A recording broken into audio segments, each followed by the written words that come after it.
It's been 7 years since Apple founder Steve Jobs lost his long battle with pancreatic cancer.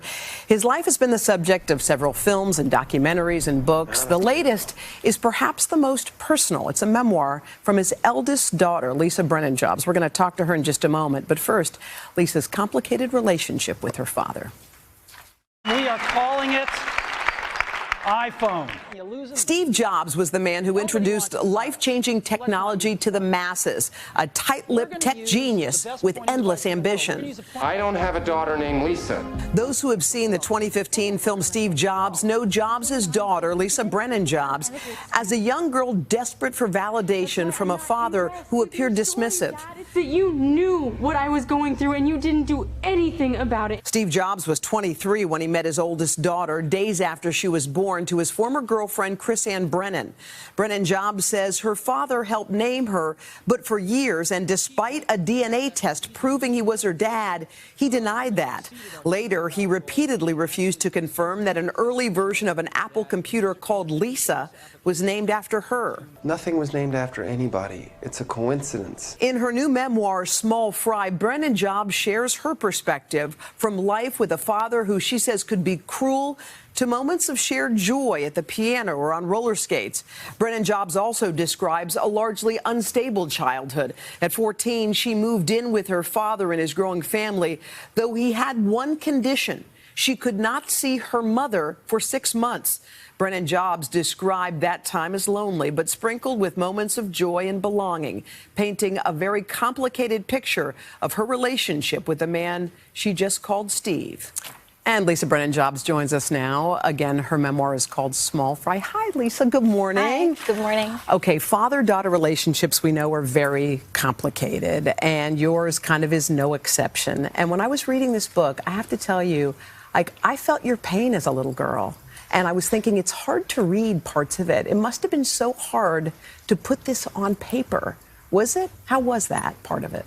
It took a long time. And I think it was really cathartic and in some ways very joyful to go back and spend time with my young parents. I mean, they were younger than I am now, so I got to, it was nice to do that. But then, you know, and there is this really famous person in the story. But I think in many ways, this coming-of-age story about a girl growing up in California in the 80s and 90s is also, it's also a universal story. You know, it's easy. I think it's easy to forget because there's this distraction of this famous person that we all have complexity in our lives. I was struck by so much of it. Some of it was hard to read because I felt that there was extreme cruelty in certain parts of your life. There was a scene, I'm just thinking of a couple of things, where your mom was on the phone. You were just a little girl and she was begging your dad for money, like sobbing and begging. And you, as a little girl, walk up and take the phone from her and say, just give her some money, okay? And like hang up the phone. And I was thinking about what that little girl must have been feeling in those moments, knowing those things. What were you thinking then, or what do you remember? So I remember, so that actually, I talked with my aunt, and I also talked with my mother, but my aunt was the one that witnessed that scene. I don't particularly remember that, as I talk about in the book, that, you know, but I wonder, like but moments like that. Yeah. So, I don't know, I think I was kind of a tough little scrappy soul. Like, and I think you, sometimes you save things from your past that you don't quite understand. They're like little boxes and you preserve them for later when you can unwrap them and try to understand what they meant. And I think this whole book was a way to understand. I see. Did the little girl like her dad, hate her dad? The little girl that we're describing, because there's another scene in there where your mother says to your dad, hi, we need a house, could you get us this house? And he says, oh yeah, I'll get that house. And he gets it for himself. Or there are other scenes like that I was literally reading it, Lisa, going, ouch, like, ouch, if that were me, that I can't imagine what I'd be feeling in that moment. So wait, what was the first one you said? It was about the house, or about denying paternity. I guess any of the specifics. I think that some of the stories were were really difficult. And Yeah. and you were asking what the little girl felt Yeah. about this man, and I imagine, I mean, I remember feeling just profound love and admiration because he did have these. We did have joyful, tender, dear moments together. You know, he made the decision to come back and get to know me after he hadn't really been around when I was younger. But then also I must have felt so confused and angry. You know, I bet it was some combination of these things, which, yeah. Tell me, what was the most loving thing your father ever did for you? I think that, gosh, it's, you know, I was going to say coming back to get to know me after he hadn't been around when I was little. But then I also wanted to say one day he came to a performance that my boyfriend was in a play and was freezing cold, and he didn't have a sweater, and only he and I can know how cold that night was, and he didn't complain, and he sat through the whole thing because he knew how important it was to me. At the end, he was dying, Yeah. and you were at his bedside, and a lot was being made of when he said something to you like, "You smell like a toilet." I read that and I said, "Oh, what could that have been?" Was that a cruel statement, did you think, or was he? You know his personality. What was he doing there? I have to say, I have to answer Yeah. your question with it, which is that at the very end, he was so apologetic about the times we had missed together. And he kept on saying, the thing he kept on saying was, "I owe you one, and I'm so sorry." Did you forgive him? I think not at the time. I mean, I felt a little bit paralyzed. Do you now? You forgive him now?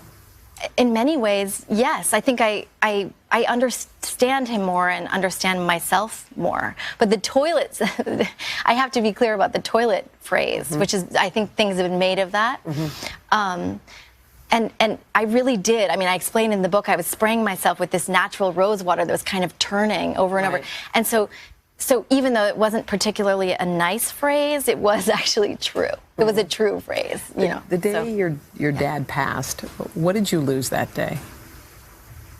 Well, that's a personal thing. I lost the chance to add more friendship with him, which is what I told him in the book, is that I wished that we'd had more time together, and I think he wished that too, because we did like each other, and when we spent time together and we got along, it was kind of great. So I wish there'd been more time. It's fair. It's such a complicated book. I just want to read what some members of your family, I guess, weren't so fond of the book. She wrote this was written. "Lisa's part of our family, so it is with great sadness that we read her book, which differs dramatically from our memories of those times. The portrayal of Steve is not the husband and the father we knew." So I was thinking about it, and I've been written about since I was 3 years old. There was that article in Time magazine, and then there have been books and there have been movies since, and so I know that it can be really difficult to read about your own life and your own experience, a slice of it in someone else's words. It can be hurtful. But when I was thinking about writing this book, I realized that I believe people have the right to tell their own story as honestly and accurately as they can. And so in this case, you know, this book it's about so much more than my father. Although, of course, it involves my complicated family, but it's also a coming-of-age story about me. And so, you know, if you're going to read the 400 pages, you have to sort of buckle up for also whispering in libraries and dangly earrings and adolescent angst and all of that. There's a lot in this book. Lisa, thank you. I know it wasn't easy to share your story, and we do appreciate it. Thank you. Again, the book is called Small Fry. You can find more about it on today.com/shop.